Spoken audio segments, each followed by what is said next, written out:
Our next award is the JIBC Foundation Heroes and Rescue Award, established back in 2004. This award is presented to a persons, or team for demonstrating courage in carrying out a difficult or heroic rescue to save another person's life. So we're very, very pleased this evening to give this year's award to Master Corporal Brent Nolasco for his heroic actions during a medical emergency. Clap, clap, clap, clap.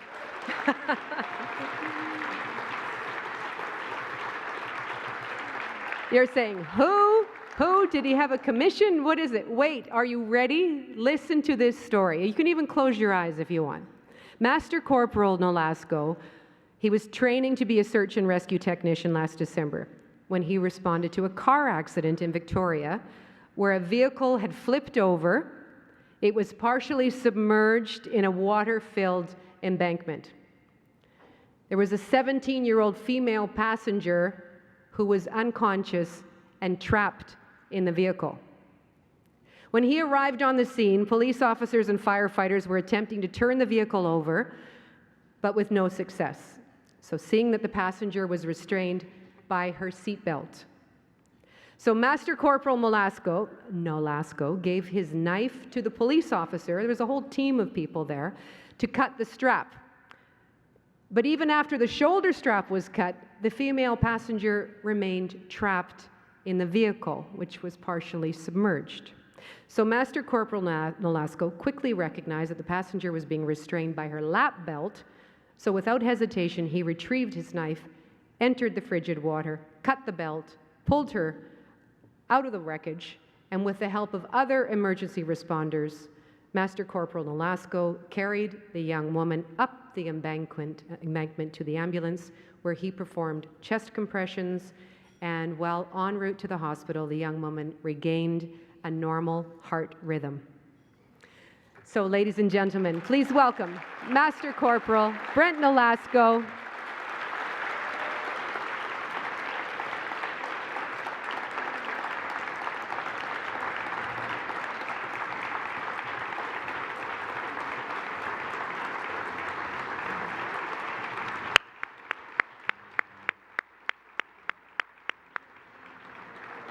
Now, we understand that you left the 424 Squadron in Trenton to be with us here this evening. We're so glad you were able to do that. Welcome.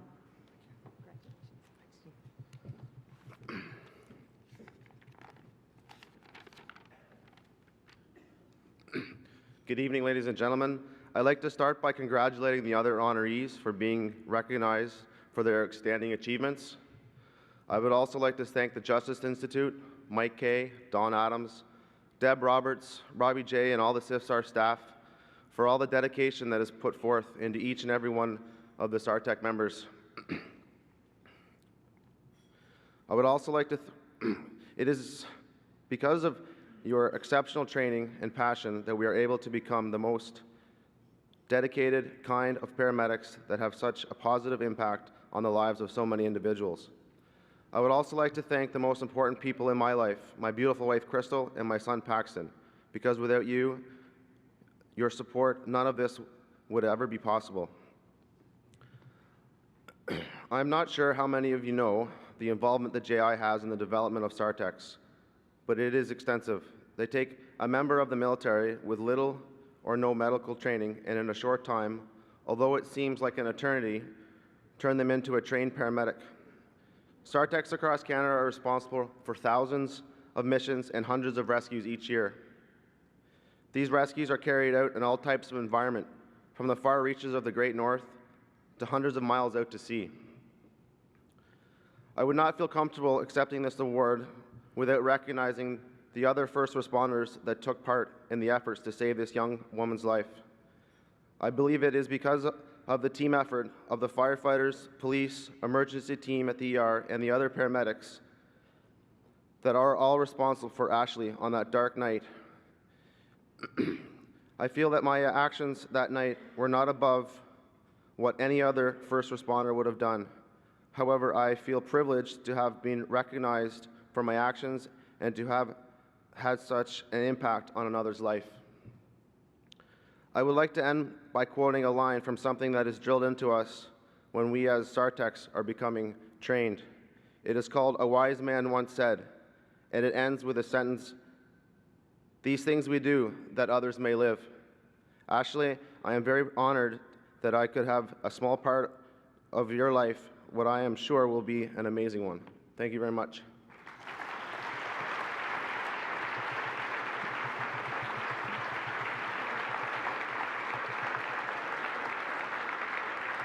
Master Corporal Nolasco, we're going to ask you to just stay right where you are because we have a little bit of a surprise for you. There's someone here tonight who would like to thank you in person for your heroic efforts that evening. So I'd like to introduce the young woman whose life that you saved. Amanda Graham and her very grateful mother are here with us tonight.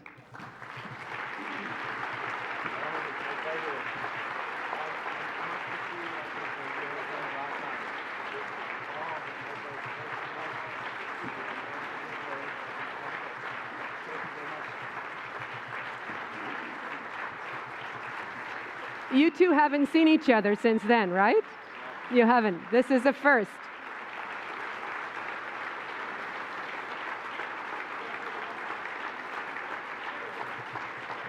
I don't mean to point this out, but Mom's got tears in her eyes, and I think we can understand why. I think we can understand why. Amanda, let's hear from you. So, about 3 months ago, I received a phone call from a lady. She asked me if I would be interested in presenting an award to the man that saved my life. Of course, I said I would love to. A couple days after that, I got an email asking for me to write a short speech to thank Brent. And until last night, I had absolutely nothing written down. Because honestly, how do you even go about thanking someone for saving your life? You literally owe them everything. In the last 11 months since the accident, I've graduated high school with my best friends. I start college in January, and I've met some amazing people along the way. None of these things would be happening if it wasn't for Brent's heroic actions from that horrifying night. So although it's not nearly enough, thank you for everything, Brent. You are truly my hero.